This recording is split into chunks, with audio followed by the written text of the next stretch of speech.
আমরা তো জানেন সবাই, এটা নতুন করে বলার কিছু নেই। চ্যালেঞ্জ নিয়ে এসছি আমরা। চ্যালেঞ্জটা হচ্ছে টু বিল্ড দ্য নেশন। আমাদের প্রধানমন্ত্রী, মাননীয় প্রধানমন্ত্রী যিনি আমাদের এখন নেতৃত্ব দিচ্ছেন, তার প্রথম কথাটি ছিল বাংলাদেশে নেমেই যে আই হ্যাভ এ প্ল্যান, আমার একটা পরিকল্পনা আছে। এবং সেই সঙ্গে সেই পরিকল্পনা বাস্তবায়ন করার জন্য তিনি তার মন্ত্রিসভা ইতিমধ্যে গঠন করেছেন এবং সেই মন্ত্রিসভা তার পরিকল্পনা বাস্তবায়ন করবে, বাংলাদেশের মানুষের সমস্যাগুলো সমাধান করার চেষ্টা করবে এবং বাংলাদেশকে এগিয়ে নিয়ে যাবে সামনের দিকে। ডেমোক্রেসি হচ্ছে আমাদের প্রধান আপনার মানে কী বলে ইনগ্রেডিয়েন্ট, যাকে নিয়ে আমরা সামনে এগোতে চাই। অর্থাৎ আমাদের সব কিছুর মধ্যেই আপনার গণতন্ত্র থাকবে, আমরা সেই গণতন্ত্রকে সামনে নেব। বিশেষ করে আপনাদের মিনিস্ট্রি, লোকাল গভর্নমেন্ট মিনিস্ট্রি, এটা পুরোপুরি মানুষের সঙ্গে সম্পর্ক, একেবারে গ্রাসরুট পিপলের সঙ্গে। আমার একটা অ্যাডভান্টেজ আছে, আমি কিন্তু একসময় নিজে আপনার লোকাল গভর্নমেন্টে ছিলাম। শাহ আলম সাহেব আমাদের যিনি স্টেট মিনিস্টার, উনিও লোকাল গভর্নমেন্ট ছিলেন। তো আমরা এই জিনিসগুলো কিন্তু কিছু ধারণা আছে আমাদের। আমি বিশ্বাস করি যে আপনাদের সহযোগিতায়, সকলের সহযোগিতায় আমরা এই মিনিস্ট্রিকে অত্যন্ত ডাইনামিক একটা মিনিস্ট্রিতে পরিণত করতে পারবো এবং মানুষের যে সমস্যাগুলো আছে সেই সমস্যাগুলো নিয়ে আমরা কাজ করতে পারবো।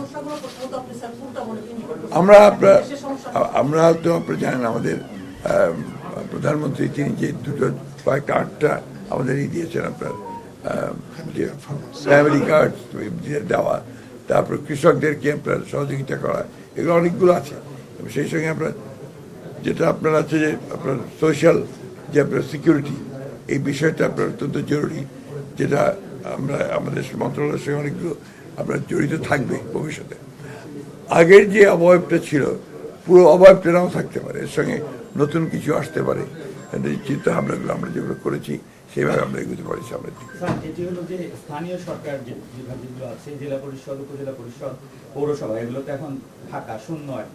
এগুলো যত দ্রুত সম্ভব আমরা এগুলো নির্বাচনের ব্যবস্থা করব, যত দ্রুত সম্ভব। এটা আপনার তো আরেকদিন সম্ভব না, but will immediately try to go for that.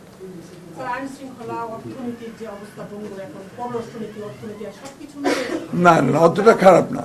আপনারা যতটা খারাপ ভাবে দেখছেন অতটা খারাপ না। আমাদের আপনার আইন শৃঙ্খলা পরিস্থিতি আগের চেয়ে অনেক ইমপ্রুভ হয়ে যায় আমি মনে করি। আপনার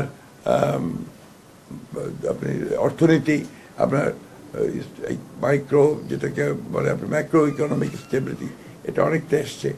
ব্যাংকটা তো অনেকটা কন্ট্রোলে এসছে। এগুলো তো ধ্বংস হয়ে গিয়েছিল। এগুলো আপনার আমরা মনে করি যে আমরা আমাদের সকলের সমস্ত প্রচেষ্টা এটাকে আমরা আরো ভালো করতে পারবো। কালকে রোজা শুরু হচ্ছে, দ্রব্যমূল্য রোজা নিয়ন্ত্রণে রাখা একটা সরকারের বড় চ্যালেঞ্জ। আপনারা এই বিষয়টা আসলে আমরা 3টার সময় আমাদের ক্যাবিনেট মিটিং বসবে প্রাইম মিনিস্টার নেতৃত্বে, সেখানে সিদ্ধান্ত নিয়ে আমরা কাজ করব।